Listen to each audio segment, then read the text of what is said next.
Yo, what's going on, everybody? So Boruto episode 136 is done and in the books, and I gotta say, man, this arc left me with mixed emotions, and I might do a community response on this. Hell, I might even try a live stream on this. I haven't made my mind up when it comes to this, but I gotta say, man, so when it comes to this episode, I like the fact that it starts off with the Urashiki trio and Kiba walking back from the hospital, and essentially at this point, you're basically getting telegraphed the fact that Sasuke's gonna erase everybody's mind, because you have this moment where they're saying like, oh, Konohamaru believed that he saw Naruto and Boruto and Jiraiya and Sasuke fighting against some ghostly appearance looking person, and it's at that point where you know, okay, they're gonna erase the memories. Now, if that never would have happened, I'll tell you guys why I'm somewhat okay with that. If it didn't happen, obviously it did, but if it didn't happen, the reason why I was gonna be okay with it is you gotta remember that when Kaguya was revived, nobody saw her outside of Team 7, so it's one of those things where it wouldn't have screwed up the timeline until you got to the Momoshiki arc, and even then, having that memory, what good is it going to do that you know what a Sasukes member looks like? So I would have been okay with that, but see, I do like the fact that, you know, they did something that I commonly say in my One Piece reviews, which is, you know, Oda hits you with the heavy hand and soft hand, where one moment you get some very hard-hitting information, the next minute you get some comedy. So this episode basically follows the same suit. So you have this moment where Jiraiya is basically perving out on the nurses, and everybody jokes like, okay, they're gonna get kicked out of the hospital pretty soon. You have a moment where Sasuke's on the rooftop where he and Naruto previously fought, and you get this moment where Jiraiya is basically looking around saying like, look, you know, you helped me protect Naruto, I got no problem with you, but at the same time, what are we gonna do about that guy? You know, that guy was using some very strange jutsu, and you know, a lot of people were saying, oh my god, so what are they gonna do with the timeline? Jiraiya's clearly seen all types of renegades. Urashiki has Skittles type renegades where he's got every single color in the rainbow. What's gonna happen? Well, you don't have to worry about none of that, because essentially Sasuke, as he's been up on that rooftop, has already made his mind up that he's gonna erase everybody's memory, and he even tells Boruto like, look, you know, we're gonna be headed home. And what I like about this scene is how you get this moment where Sakura shows up and she's in complete hard ass bitch mode, and Sakura's confronting Sasuke and she's hitting him with a gaze where, I don't know about you guys, okay, but I think every male who's watching this video who's ever had a girlfriend, you've been hit with that look at some point, that you better not bullshit me look. And that's essentially the look that Sakura gives Sasuke, right? That's the look that Sakura gives Sasuke, and you can tell Sasuke for a moment is getting some PTSD. He's like, oh shit, she was looking like this even when we were kids. And so what I like about that is how Jiraiya just completely bails them out, because Sakura's asking some hard-hitting questions, some very hard-hitting questions. Like, what I like is Jiraiya comes up with the most absurd response. He says like, look, these guys are clearly fans of mine. They traveled from a far away land in order to meet me, and they got a little overzealous, and we ended up training, and I found out they wasn't really about that ninja life like they said, so they got a little hurt. But don't worry about it. When you read good literature, you want to learn everything about the author. Haven't you ever felt like that? And you get this moment where Sasuke and Boruto like, I can't believe I got to go along with this shit, and you can tell it's just eating Sasuke up, man. That moment was hilarious. Sasuke is easily being eaten up by this. He's probably never been this embarrassed since Sasuke and Naruto kissed. I believe that was chapter 3 of the manga, if I'm not mistaken. As a matter of fact, I know it was chapter 3 of the manga. So I like that moment there, and I like how after Sakura leaves, you know, Jiraiya basically says like, look, I couldn't use anything less exaggerated, because in order for a lie like this to work, you know, we essentially have to go to the extreme. And the crazy thing with Jiraiya, and this is actually a sign of his intelligence, I thought that was pretty cool. I also like the little send-off that you got with father and son. Now, I have to address this.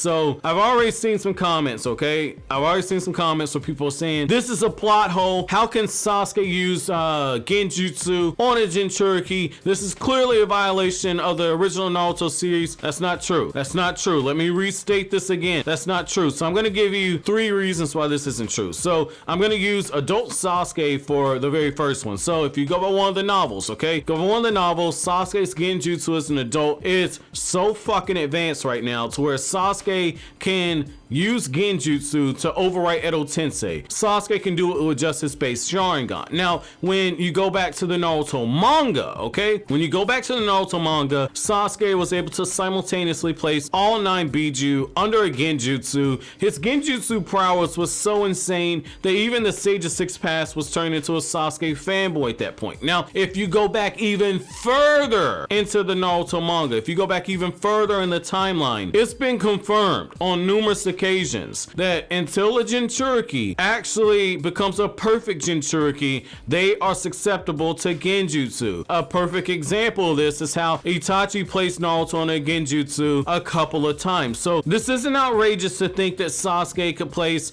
Jiraiya and Naruto on a Genjutsu. And I personally love the fact that essentially Sasuke, before all of this was done, essentially put everyone on a Genjutsu.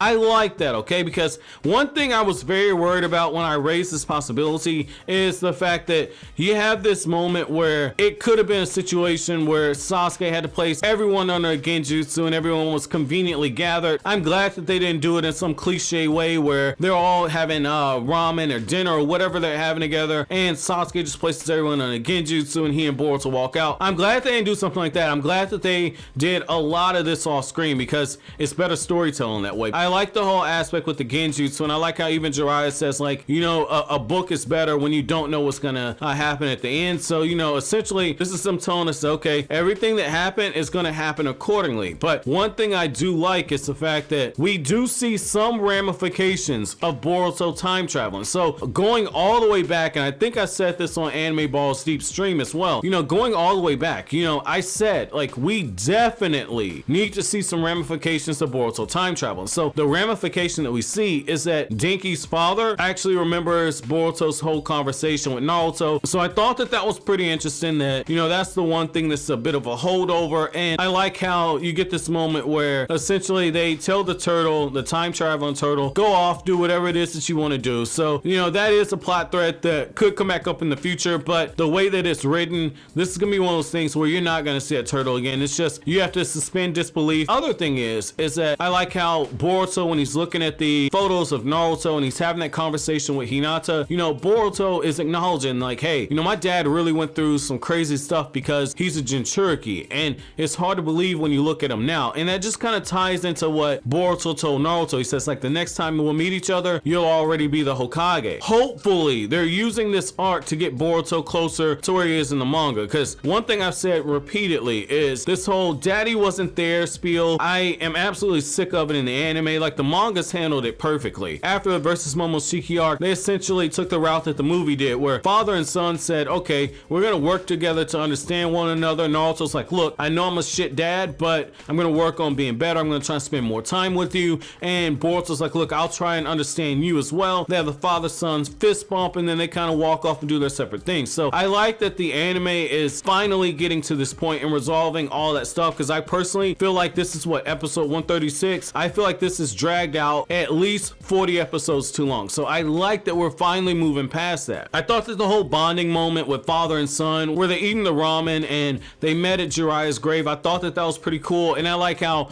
Boruto just kind of throws a little jab at Naruto and says, like, look, you know, you're so not fun anymore. Naruto's totally talking like somebody in his 30s, okay? Like, I know I got some older viewers who watch the channel, so one thing for the younger viewers, one thing that you tend to hear from people in their 30s is that, you know, you can't do what you used to do in your 20s or in your teens. So, you know, you can't really eat a whole bunch of bullshit, and you can't really go on these binge drinking events and everything because your body takes longer to recover. So I like the fact that Naruto's basically acting like the 32-year-old dude he is, because you gotta remember, we're 15 years removed from the end of the 4th Great Ninja War. So Naruto's in his 30s at this point. So I like the fact that Naruto's like, look, you know, I eat food when your mom cooks, and Boruto's like, look, dude, you you don't never come home. All you do is eat ramen. You know, you don't mess around and get diabetes or something. So I like the fact that, you know, Boruto's, you know, throwing little pop shots at his daddy. So I thought that that was pretty cool. I also like that moment, that very tender, heart-touching moment where Sasuke is essentially going home and he looks down at Sakura while she's sleeping and he makes a very soft expression, and that's when Sakura wakes up. So it kind of shows like the bond between the two is the strongest ever. I also thought it was pretty interesting that Naruto basically tells Sasuke like, damn, I wish I would have remembered meeting my son. That's so crazy that we were able to interact. So I also like the fact that Sasuke says, no, I'm gonna be returning home more often now. I'm gonna search Kaguya's ruins, but it's not gonna be for years at a time. I'm gonna be coming home periodically. So I thought that that was interesting as well. I also thought that it was pretty interesting that, you know, you have this line where Naruto says, so all of the Sasuke have been dealt with, and Sasuke says, well, I'm still gonna check the ruins. Now, if you read the manga, you know that all the Sasuke have not been dealt with, and that the most dangerous one of them all is still out there. So I like the fact that, you know, they're just setting up the possibility that things are gonna continue to get worse. You know what I mean? But overall, man, I mean, this is okay. This was an okay episode. It wasn't necessarily the best episode. It wasn't completely in the trash bin. I mean, overall, I mean, this, like I said, this is an okay episode. My episode question to you guys, okay, is gonna be this right here. So what are your thoughts about Sasuke using Genjutsu to